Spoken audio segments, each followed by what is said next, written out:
Juan capítulo 17, versículo 22. La gloria que me diste, yo les he dado para que sean uno, así como nosotros somos uno. En esta hora vamos a estar hablando sobre la oración sacerdotal de Cristo, porque creo que muchas de las veces tenemos la tendencia de poner niveles de qué clase de oraciones hay. Muchos creen que porque una persona tiene un ministerio, ora mejor. Muchos creen que porque una persona tiene un liderazgo, sabe expresarse mejor en la oración. Y muchos tienen la tendencia que si el pastor no ora por mí, entonces no quiero que nadie ore por mí, porque la oración del pastor es la número uno. No estoy hablando de mí, yo sé que mis oraciones son números uno, pero no estoy hablando nomás de mí. No se crean, okay. Se pueden reír, es 4 de julio, se pueden reír. Y muchas veces tenemos esa tendencia, pero fíjense, tal vez nos hallamos o tenemos esa tradición, pues, traemos ese pensamiento de la oración sacerdotal. Queremos la oración del sacerdote, queremos la oración del pastor, porque tal vez fueron instruidos de esa manera. Desde Números, cuando Moisés estaba llevando al pueblo de Dios, Dios, Jehová, habló con Moisés y les encargó a Moisés el orar por el pueblo. Y lo puedes encontrar en Números capítulo 6, el versículo 22. Ahí comienza. Y ahí dice la bendición sacerdotal. Y se los voy a leer. Dice así en el 22. Jehová habló a Moisés diciendo: habla a Aarón y a sus hijos y diles, Aarón siendo los sacerdotes, los que estaban ahí: así bendeciréis a los hijos de Israel, diciéndoles, 24, Jehová te bendiga y te guarde. Jehová haga resplandecer su rostro sobre ti y tenga de ti misericordia. Jehová alce sobre ti su rostro y ponga en ti paz. Dice, y pondrán mi nombre sobre los hijos de Israel y yo los bendeciré. Esto es algo clave, porque dice que dile a Moisés, a Aarón y a sus hijos que bendigan al pueblo de esta manera. Pero en el último versículo dice, y pondrán mi nombre sobre los hijos de Israel y yo los bendeciré. Amén.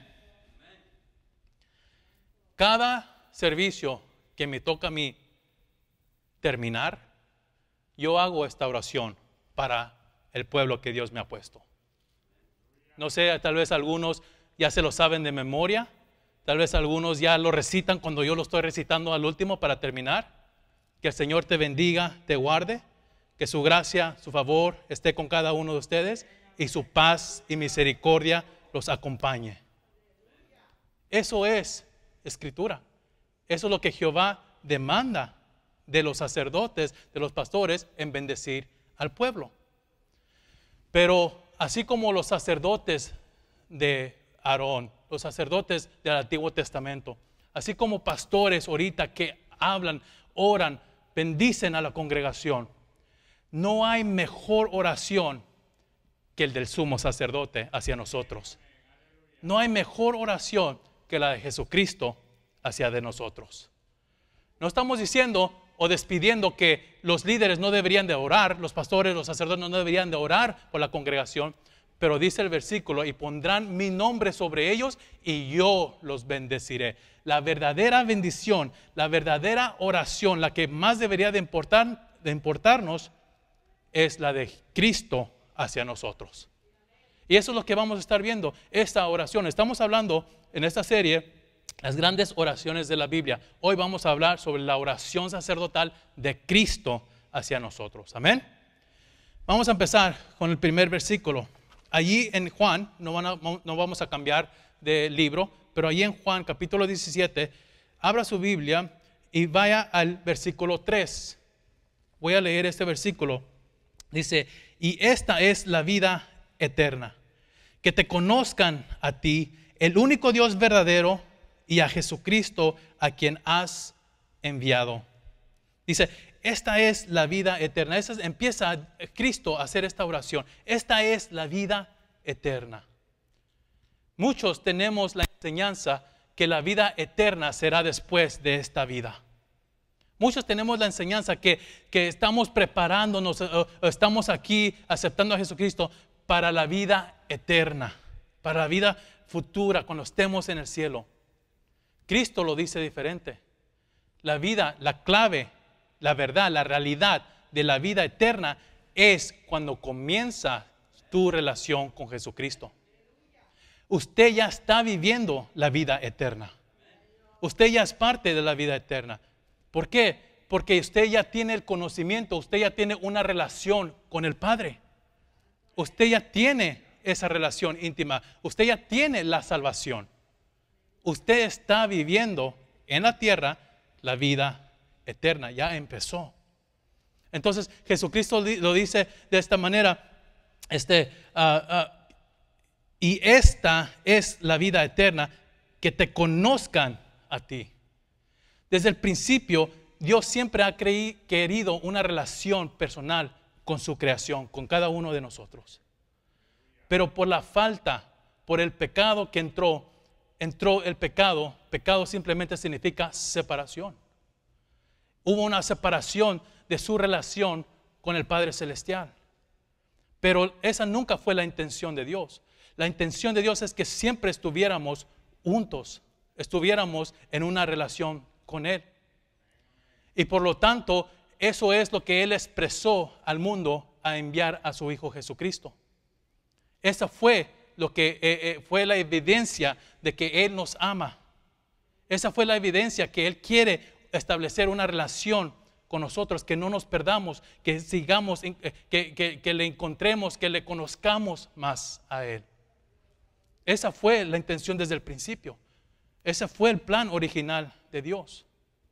Y dice que Juan 3:16, que de tal manera amó Dios al mundo que dio a su Hijo unigénito para que todo aquel que en Cristo crea no se pierda, sino tenga la vida eterna. La vida eterna, tenga una nueva vida hoy.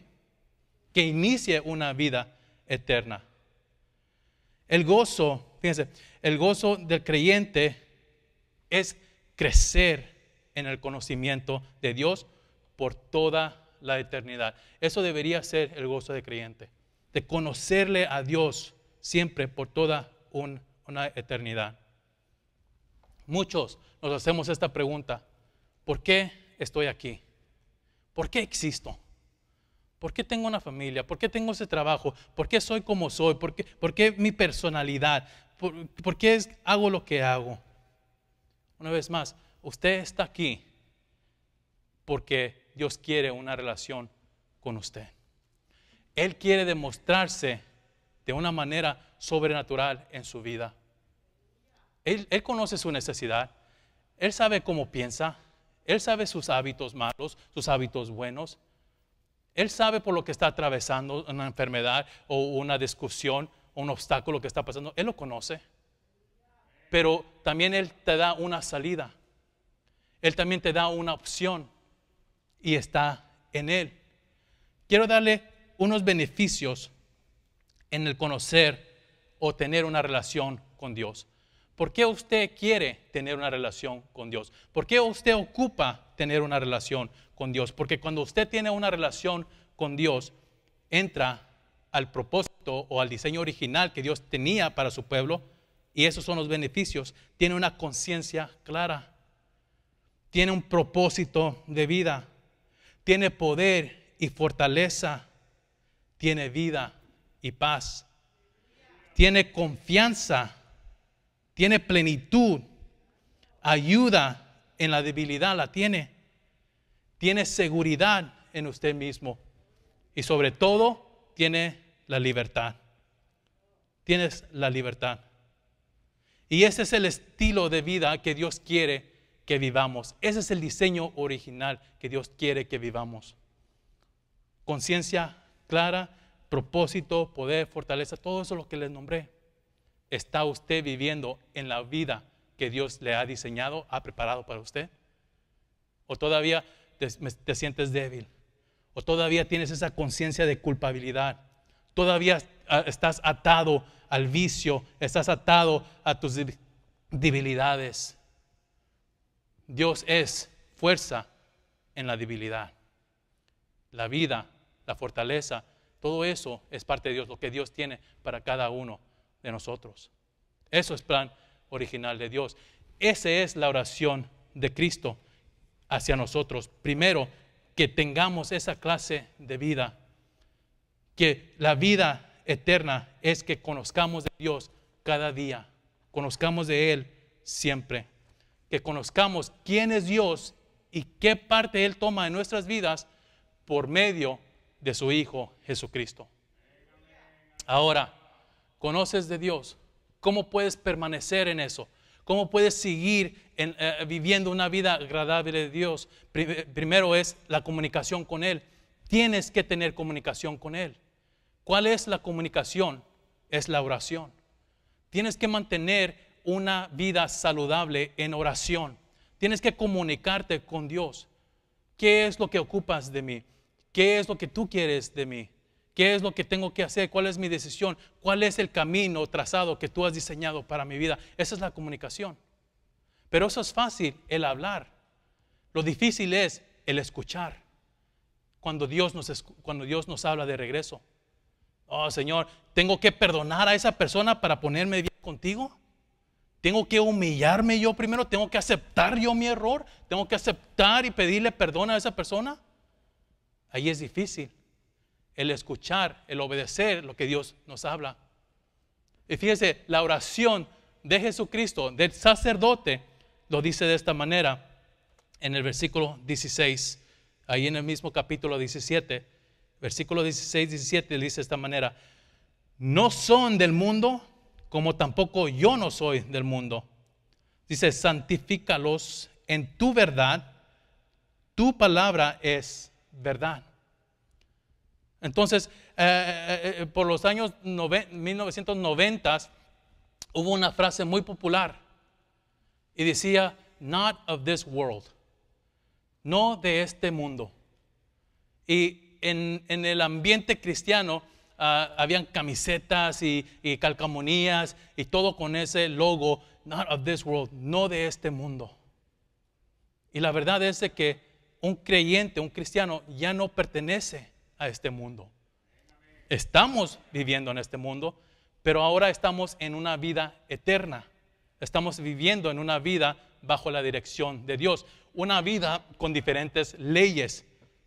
Una vida, diferente manera de vivir. Y Cristo nos habla y nos dice, Señor, no te estoy pidiendo, orando, que los remuevas ya. Nomás simplemente te pido que se mantengan en tu verdad. La palabra de Dios, la Biblia, es la verdad. Conocerás la verdad, lo que Dios te dice, y serás libre. Muchos tenemos esta tensión, muchos conocemos ese pasaje, pero tal vez lo relacionamos con la libertad del pecado. Oh, conozco la palabra de Dios y ya soy libre del pecado, ya tengo la salvación. Pero no, también es la libertad en tu conciencia. Tal vez es la libertad en esa tensión que tienes con tu pareja, con tu familiar. No puedes verlo, no puedes saludarlo libremente. Tienes una tensión. Conoces la verdad y la verdad os hará libre de eso. Si solamente escuchas lo que Dios te pide y obedeces, Dios te promete la libertad sobre eso. Si Dios te está pidiendo que pidas perdón a tu pareja, pídele perdón. Si Dios te está pidiendo que te guardes de cierta forma o de cierta persona, guárdate de eso. ¿Por qué? Porque hay una libertad detrás de eso. Hay una conciencia libre, hay una vida libre. Ya no tienes la presión de tratar de que esa persona te acepte, de caerle bien, de hacer que te prueben. Ya no tienes esa responsabilidad, ya no tienes esa tensión. Cualquier cosa que usted esté atravesando, tal vez pueda ser una depresión. Algo sucedió en tu vida, algo fuerte, y estás cayendo en depresión. Escucha la palabra de Dios en tu vida. Acepta esa palabra, lo que Dios te demanda, lo que Dios te está pidiendo, acéptalo, porque esa palabra te hará libre. Tal vez la aceptación, tal vez has estado en pareja, en otra pareja, y ya no te sientes lleno, ya no te sientes con valor, ya no te sientes que tú no le perteneces a nadie. Escucha lo que Dios dice de ti. Tú eres lo más preciado, tú eres capaz, eres inteligente, eres hechura de Él, eres perfecto. ¿Por qué no le crees al Señor y te haces libre de ese pensar? Te haces libre de esa conducta. Cualquier cosa que usted esté atravesando, puedes ser libre hoy si solamente te perteneces en la palabra de Dios. Si solamente te echas manos sobre ello. ¿Qué es lo que el Señor dice? Y sí, van a venir personas, te van a comentar, te van a decir cosas, y está bien, ese es su derecho. Ellos son libres para decir lo que ellos quieran decir, pero usted también es libre para no escuchar y ignorarlos. Si ellos dicen algo que no va de acuerdo con lo que Dios dice de usted, usted puede dejar que entre un oído y salga por el otro. Ese es su derecho también al igual. Hace un tiempo atrás, en el 2012 creo que fue, hice una salida con los jóvenes. Hicimos una salida a Orlando, Florida. Está un centro de atracción, se podría decir, y se llama la experiencia de la Tierra Santa. The Holy Land Experience. La experiencia de la Tierra Santa de Israel. Y es una réplica de los antiguos del tiempo de Jesús. Y hay personas, los personajes, en vez de que sea Mickey Mouse y en vez de que sean otros, los personajes son Esther, Moisés, y todos ahí están pasando por los personajes que están ahí. Y hay diferentes secciones y hay diferentes áreas. Incluso es una réplica en donde está la tumba de Jesucristo. Y también durante el día hacen sus programas, hacen la crucifixión y hacen bastantes cosas que hay ahí. Pero una de las cosas que me llamó la atención es un museo de la Biblia. Y ese museo de la Biblia empiezas a ver todas las Biblias antiguas que habían, que empezaron. Todos los que han traducido la Biblia, una Biblia de un cierto país, de un cierto lenguaje, y habían ciertas Biblias muy antiguas. Eso estamos hablando desde que apenas empezaron a imprimir, a hacer copias de la Biblia. Pero que en cada Biblia o en cada traducción que había traducido la Biblia, también había una historia en cómo fue hecha esa Biblia, en cómo fue el proceso, cuál fue la dificultad, cómo lograron aguardarlo, porque hubo una persecución. El pueblo de Dios hubo una persecución. Cuando estaban juntos, hubo una persecución. Dios, dice la palabra, que Dios mandó una persecución y fueron todos desparramados. Roma, siendo un imperio muy fuerte, empezó a agarrar eso. Empezó a tomar el control sobre el cristianismo. Y empezó a eliminar a los cristianos y poner su propia religión. Entonces, hubo un precio para cada persona que estaba escribiendo la Biblia. Hubo un precio que ellos hicieron para tener la palabra de Dios, para tener la verdad, para poder compartirlos con otros. Y cada estación que había tenía su historia. En cómo entró la persecución, cómo entró el problema, la aflicción, pero aún así ellos perseveraron.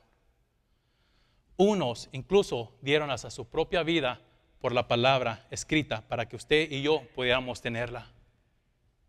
Yo soy testigo de eso. No estuve en ese tiempo, pero vi gotas, las Biblias manchadas de sangre de los escritores cuando estaban escribiendo y fueron retomados. Las Biblias estaban ahí y estaban todavía gotas, las Biblias manchadas de la sangre de los que estaban traduciendo esa palabra de Dios. Y ahora, ¿cuántos tienen su Biblia? ¿Cuántos realmente pueden darle gracias a Dios que la palabra de Dios está en usted? Que usted la tiene. Pues esta la agarro, la compro cuando la tenga, ahí la dejo. Muchos dejan la Biblia en la iglesia para que no se les olvide el siguiente servicio, ¿verdad? Ahí la voy a dejar y ya el siguiente servicio ahí, si está está bien, quiere dejar su Biblia, déjame decirle, su Biblia está en un buen lugar, amén. Nomás con que no deje su salvación, llévese su salvación también saliendo de la iglesia. Eso sí es lo que tiene que estar cuidando. Pero muchas veces ponemos la palabra de Dios a un lado, no le tenemos la importancia. Y Dios nos dice, miren, ya no son de este mundo. Lo que la gente dice, el programa de la gente, ya ustedes no deberían de estar escuchando qué es lo que la gente está diciendo. Mejor santifíquense, santifícalos en tu verdad. Tu palabra es verdad. La palabra santificación solamente significa que somos santos por medio de la separación. Por medio de la separación. Usted es santo cuando se separa del mal. Muchos toman esa palabra, ya te crees muy santo. Por eso cuando vas a una fiesta o una reunión y te dan esa chela, te dan esa cerveza, hey, ¿quieres una? No, ya no tomo. Ya te crees muy santo.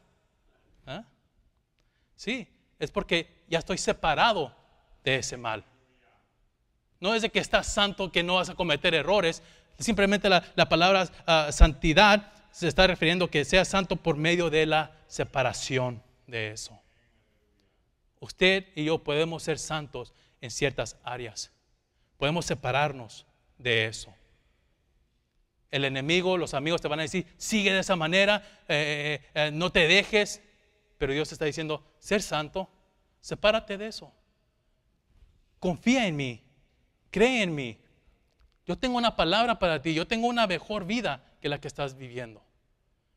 Entonces, la oración de Cristo, su oración es simplemente, Padre, que te conozcan, que tengan una nueva vida, que sepan el por qué están en esta vida.